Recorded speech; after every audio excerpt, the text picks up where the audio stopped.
Adult Swim has produced a lot of great shows over the years, like Harvey Birdman, The Boondocks, Aqua Teen Hunger Force, Rick and Morty, etc. But one of my all-time favorite Adult Swim shows is The Venture Brothers.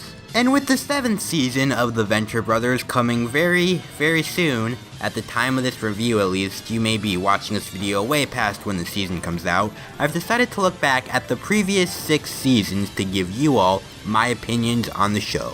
Well, with 6 seasons that are 8 to 16 episodes long, you'd expect this to be a newer show.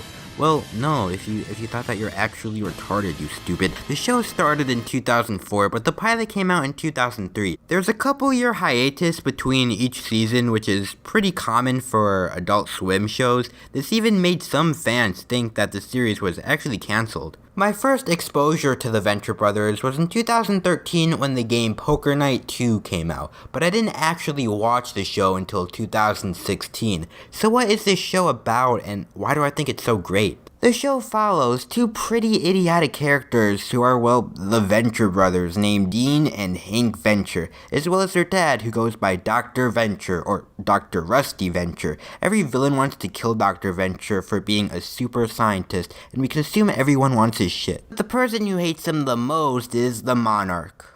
Why? Well, we still don't know, but hopefully we'll get a backstory episode or something to explain why he hates him so much. And well, because of this, Dr. Venture has hired a bodyguard named Brock Sampson. The Venture Bros is a cartoon that's not episodic. You can't just jump in anywhere you want. You gotta start from episode 1, at least if you want the best experience with this show. You can do what you want, but hey, don't blame me if you get lost. And damn, does this show build great stories. You know, unlike some other Adult Swim show. Sorry, I had something stuck in my anus. The stories to this show aren't complex. You probably won't have a hard time following the stories, at least if you watch the episodes in order. But the show is pretty damn smart with the storytelling, and no, don't expect to have a high IQ after watching this. If you want a high IQ, go watch Sid the Science Kid, the smartest show on earth. An example of some smart storytelling is foreshadowing that makes us wonder, what could this mean? And believe it or not, this show is written by only 2 people, which are the creators Doc Hammer and Jackson Public. And this is one of the reasons the series takes so long to make. I imagine it being a living hell to figure out the stories with only 2 writers, so let's just give a quick clap for these 2 for writing all these seasons of Venture Brothers. Wow! Here's why it takes so long. There's only 2 of us. And so we write it all, and then I direct it, and it takes, 11 months or something just to get it animated, and then you're editing it a whole bit.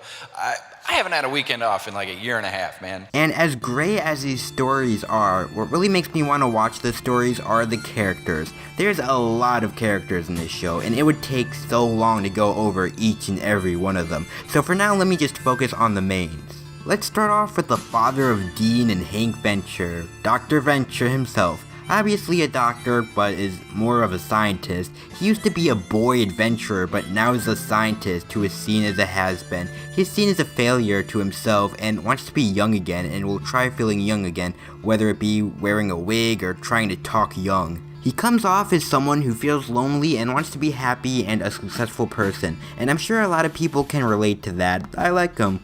Well, except for seasons 4 and 5. I just thought he came out as a total asshole to his kids. I saw him as selfish, and I get that characters need flaws, but they gotta lead to somewhere. And this selfishness led to, well, nowhere. So how are his kids, Dean and Hank Venture? I've heard people say they are not interesting, but I like them. Sure, they might not have many character traits, but they seem to be the most sympathetic when someone's in danger, and they'll try to keep their family together. The show would just feel weird without them. The show is called The Venture Brothers after all. It is interesting seeing them go through phases, especially Dean, who I will say without spoilers, changes a lot.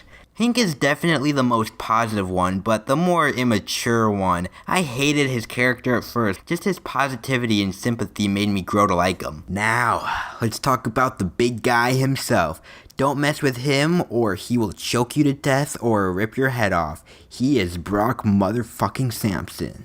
Coming off as a badass character, Brock Samson, aka Dr. Venture's bodyguard, is a strong character. He loves killing his enemies or fucking them if they're women. I just love badass characters in cartoons, and it's cool seeing Brock in fight scenes. There are countless numbers of villains in the show, but the one I want to focus on is the Monarch, probably my favorite character in the show. He is an incompetent villain who brings a lot of funny humor to the show, and that's what I love about him. He is like the Ice King from Adventure Time or Dr. Doofenshmirtz from Phineas and Ferb.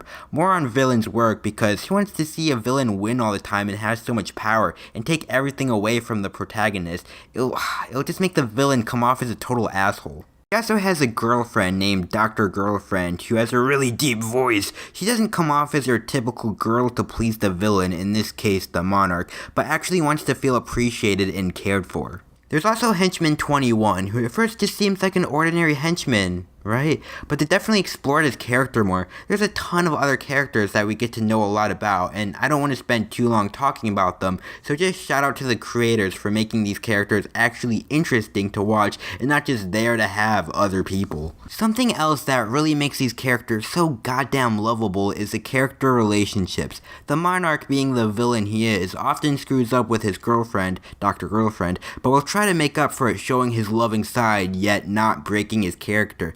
Dean and Hank's relationship with Brock, yep, he's just doing his job, but they see him as family. And then there's not good relationships, like villains getting mad at other villains, Professor Impossible's relationship with his wife, Dr. Venture and the Monarch. All of these character relationships help move the story along and make me stick around for what's going to happen next. But to add on to the things I love about the show is how realistic it feels. We are not supposed to relate to the adventures that keep it fun and interesting. We are supposed to relate to the character relationships and the themes. Common themes of weakness, gender, trust, rejection, and this can lead to the main and biggest theme, which is failure. We don't see them as perfect at all, just trying to get better, which is what reality is. So much has happened on the Venture Brothers, but at the same time, there's so much stuff that we have not seen finished yet. I love the fact that there's so much unfinished stuff. This is because it leaves the viewer wondering, why did this happen? Why did that happen? It makes people want to speculate on things. If everything was resolved in the Venture Brothers, then we would not be wondering about the future stories.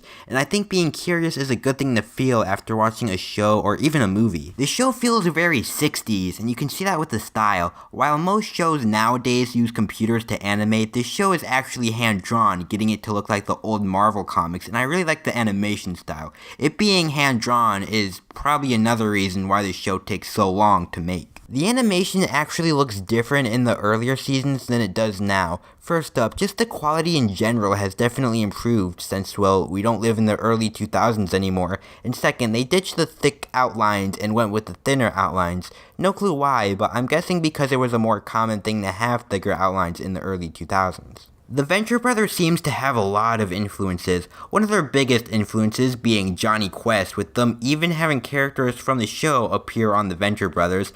Other influences for the show seem to be David Bowie, old superhero comics, movies, or just other cartoons. These references can be so clear to the eye, like how Hank dresses exactly like Fred from Scooby-Doo. Just expect a ton of references in the Venture Brothers, even some being video games, like when Dr. Venture is playing Team Fortress 2, like, whoa, Team Fortress 2 barely gets any recognition. Another fantastic thing about the Venture Brothers is the fast, intense, but still well-paced music. Shout out to J.G. Thirlwell for composing the music on the show. So I've been pretty positive on the Venture Brothers so far, but do I feel the series got weak at times? Well, yes I do.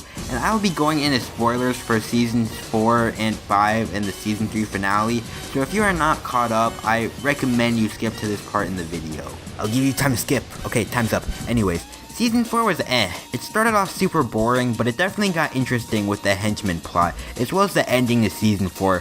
But season 5 was pretty bad to me. Barely anything interesting. I didn't give a shit about anything. Maybe Brock leaving to go over to the OSI, and us not getting as much Brock as we usually do also affected my enjoyment of these seasons. I also felt like he just kind of randomly left. They didn't really build up him wanting to leave at the end of season 3. He was just kind of like, fuck it, I'm out. And And while Dean and Hank were super emotional over it at first, they see Brock like a few episodes later for them to be happy. It just feels so quick for them to see each other. There was also a part in the season 3 finale where Brock said it was just a job, nothing else. It seemed like that would lead to Brock apologizing or realizing they actually mean something more, but there was nothing that shows he felt that way. I don't know, maybe I'm just being nitpicky. Also, while I did enjoy most of the characters, Hatred the bodyguard that replaced Brock for a while is super bland and unlikable. But Season 6 definitely saved the Venture Brothers with more interesting stories, like the Venture Brothers moving to New York, seeing Hank sort of get with the girl he cared about, and a lot new characters that were really interesting to see. I was also curious to see the purpose and how everything would turn out. Season 6 is, so far at least, my favorite Venture Brothers season. So yeah, the Venture Brothers. Despite Season 5 and the beginning of 4, I love the Venture Brothers enough to say it's my favorite Adult Swim show. This show is highly underrated. I don't want it to be a huge cringy meme show like Rick and Morty, but if you have never seen the Venture Brothers, please give it a watch. Now it's the perfect time too because Season 7 is coming out. I just think this show is worth your watch. But you know, that's all I have for this video. If you want to, it would help to like and subscribe because as always, that always gives me motivation to make more videos. And also, announcement, I have my own podcast with Disco Spider. He's a loser on the internet, and that's over on his channel. So if you want to check that out, the link will be somewhere on screen, or I guess, I don't know. But yeah, here's the ending to the video, I guess, just some random stuff I put after it. So yeah, bye. I never mind a story arc with them on arc, always trying to be dark, always giving a bark at the inventor, Dr. Venture. But sure, he ain't secure, so we need Brock. Buff like the Rock, probably has a strong cock. But what about the kids, Dean and Hank? Hank can be pretty stank, but will help you in a blink. But Dean, being like Mr. Clean, still your average teen. Someone be his queen, can't leave him unseen. Can't forget about the henchmen. Do they even get attention? Well, that's the big question. I'm feeling the tension. Shout out to the others, Dr. Orpheus being victorious and glorious. Go Team Venture, always in it for adventure.